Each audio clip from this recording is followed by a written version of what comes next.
축구 국가대표팀 감독 선임 논란과 관련해 최종 후보 5명을 줄인 대한축구협회 전력강화위원회 10차 회의록이 처음 공개됐습니다. 국회 문화체육관광위원회 소속 강유정 국회의원이 대한축구협회 자료를 확인한 결과 실제 회의 내용과 다른 허위 브리핑이 확인됐다고 지적했습니다. 13일 강유정 의원실은 보도자료를 통해 축구협회의 홍명보 남자축구 국가대표팀 감독 선임 과정 설명이 사실과 다른 것으로 확인됐다. 축구협회가 업무에 대한 신뢰성을 완전히 상실해 개혁이 필요하다고 지적했습니다. 강 의원은 문화체육관광부로부터 제출받은 제11차 KFA 전력강화위원회 회의록을 검토했다며 이를 근거로 축구협회의 문제를 지적했는데요. 축구협회는 6월 30일 화상회의 프로그램 줌을 통해 임시회의를 개최했습니다. 이날 회의에서는 위원장 부재로 인한 전강위 기능과 권한, 향후 운영 방안 등을 놓고 협회 측과 전강위원들 간의 토의가 있었습니다. 이날 전강위원들은 전강위의 기능과 결정 권한 및 위원회 운영 방안에 대해 질문을 했습니다. 이에 축구협회는 위원회의 기능은 현재와 다를 게 없고 위원들 역시 사임 의사를 밝히지 않는 한 올해 남아있는 향후 일정과 업무에 대해서는 지금과 같이 진행해 주시면 됨이라고 밝혔습니다. 이어 현재로서는 위원장만 부재인 상황이며 협회가 임시적으로 위원회를 중심으로 감독 선임 등의 후속 절차를 진행하는 과정이라고 설명했습니다. 특히 이 자리에서 협회 측은 이임생 기술이사가 맡아서 담당하되 위원회가 해체되거나 기능이 없어지는 것은 아님을 설명하며 최대한 투명하게 소통하면서 진행할 것을 부연 설명했다고 밝혔습니다. 또한 축구협회 관계자로 추정되는 인물은 정혜성 위원장이 최종적으로 결정한 4인의 후보자 중 필요하다고 판단되는 2인의 후보자와 추가 심층 면접을 협회에서 진행하고 면담 후 위원회에 그 내용을 공유하여 최종 감독 선임 과정에 참여를 당부드린다라고 말했습니다.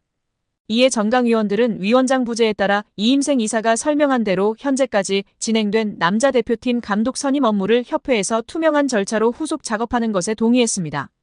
즉 전강위원들은 면접은 축구협회가 하더라도 면접 결과 공유 등 최종 감독 선임 과정에 필요한 절차들에 전강위원들이 공유받고 참여하는 것에 동의한 것입니다. 그런데 축구협회의 브리핑은 이와 달랐죠. 축구협회는 지난 7월 22일 배부한 국가대표팀 감독 선임 과정을 설명드립니다. 다에서 6월 30일 전강위 임시회의에서 참석위원 전원은 이임생 기술총괄이사에게 감독 추천과 관련한 절차의 진행을 위임하는 데 동의했다고 밝혔습니다. 전혀 전권 위임에 대한 내용이 없었는데 말이죠.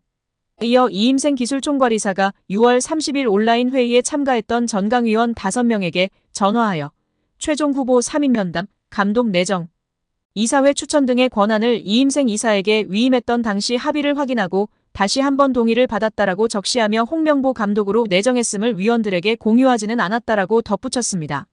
강 위원 측은 위 내용을 근거로 이는 임시회의에서 협회가 위원들에게 밝힌 협회가 임시적으로 위원회를 중심으로 감독 선임 등의 후속 절차를 진행하는 과정 남자 대표팀 감독 선임 업무를 협회에서 투명한 절차로 후속 작업과 배치된다. 즉 축구협회가 전강위원뿐 아니라 축구팬, 국민들을 상대로 감독 선임 과정에서 허위 브리핑을 한 것이라고 했습니다. 강 의원은 축구협회가 온 세상을 상대로 감독 선임 과정에 대해 거짓 브리핑을 했다라며 축구협회의 홍명보 감독 선임은 공정하고 투명한 절차가 아니라 밀실에서 불투명하게 진행됐다라고 지적했습니다. 이어 축구협회 집행부는 여러 차례의 실정과 거짓말로 신뢰를 저버린 만큼 사퇴해야 한다라고 비판했습니다. 축구 국가대표팀 감독 선임 논란과 관련해 최종 후보 5명을 줄인 대한축구협회 전력강화위원회 10차 회의록이 처음 공개됐습니다. 이 회의에서 17명의 후보 중 홍명보, 다비드 바그너 감독이 가장 많은 추천을 받았던 걸로 나타났습니다. 대한축구협회가 국회 문화체육관광위원회에 제출한 10차 전력강화위원회 회의록입니다. 6월 21일 열린 10차 회의는 대표팀 감독 선임을 위한 전강위의 마지막 회의로 최종 후보 5명을 추려 위원장에게 전권을 위임하기로 합의한 걸로 알려져 있습니다. 총 15쪽 분량으로 발언자 대부분은 익명 처리됐지만 최종 후보 선별 과정을 엿볼 수 있습니다. 회의에는 정혜성 당시 위원장을 비롯해 10명의 위원 중 사임 의사를 밝힌 박성배 위원을 제외한 9명 전원과 김대엽 축구협회 기술본부장 등 11명이 참석했습니다. 위원들은 이날까지 추려진 17명의 후보군 중 최종 후보를 선정할 방식을 논의한 뒤 현장에서 복수 추천을 진행했습니다. 적게는 1명, 많게는 7명을 추천한 위원도 있었습니다. 그 결과 홍명보 감독과 다비드 바그너 전 노리치 시티 감독이 가장 많은 7표를 받았고 헤수스 카사스 이라크 대표팀 감독, 거스 포옙 전 그리스 대표팀 감독이 각각 6표, 그레이엄 아놀드 호주 대표팀 감독 5표 등의 순으로 10명이 나열됐습니다. 나머지 7명에 대한 추천은 없었습니다.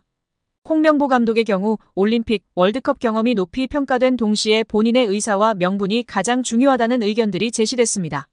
위원들은 자신들이 최종 후보를 추렸지만 어느 후보를 우선순위에 둘지는 정혜성 위원장이 판단해 결정하는 것으로 전원 합의했습니다.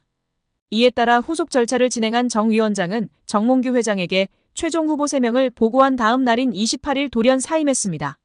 노동조합은 12일 발표한 성명서를 통해 지난 8월 중순부터 상주하고 있는 문체부 감사관은 우리 협회가 일찍이 경험해보지 않는 수준으로 전방위적 감사를 진행하고 있다. 특히 각급 대표팀 감독 선임, 천안축구센터 건립, 지도자, 영역 등은 방대한 자료 요청으로 관련 부서 직원들이 주말과 휴일도 반납하고 감사에 응하고 있다고 전했습니다. 여기에 국내 방송에서 히딩크 감독이 한국과 이강인, 손흥민 등을 언급하며 이야기한 사실이 화제가 되고 있습니다. 4월 17일 방송된 유퀴즈 온 더 블럭 240회에서는 거스 히딩크 전 대한민국 축구대표팀이 출연해 한국 축구의 미래를 응원했습니다.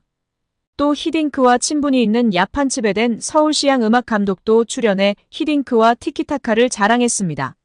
히딩크와 츠베덴은 각각 축구와 음악에 있어서 네덜란드가 배출한 세계적인 거장이자 누구보다 한국을 사랑하고 인연이 깊은 네덜란드인이라는 공통점이 있었습니다.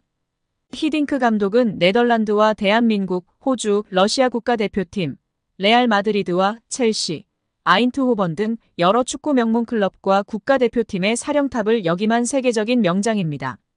츠베덴 감독은 줄리어드 음대를 졸업하고 세계 3대 피라모니로 꼽히는 뉴욕 피라모니 등 다수의 음악 예술 감독을 역임할 만큼 현존하는 최고의 마에스트로로 통합니다. 두 거장은 각기 다른 분야와 14살의 나이 차이에도 불구하고 사적으로 절친한 관계로 유명합니다. 전 대표팀 감독으로서 히딩크가 바라보는 현재 한국 축구의 상황은 어떨까? 히딩크는 한국 축구가 차기 대표팀 감독을 결정해야 하는 중요한 시기에 있다고 분석했습니다. 그러면서도 히딩크는 한국 축구는 제가 처음 왔을 때와 비교하면 정말 많이 달라졌다. 2002년에는 안정환을 제외하면 외국에서 활동하는 선수가 거의 없었다. 하지만 지금은 손흥민, 김민재, 이강인 등 많은 선수들이 전 세계 리그에서 활동하고 있다라며 그만큼 엄청난 발전을 이루었다는 뜻이다. 한국 선수들은 충분히 자부심을 가져도 된다고 격려했습니다.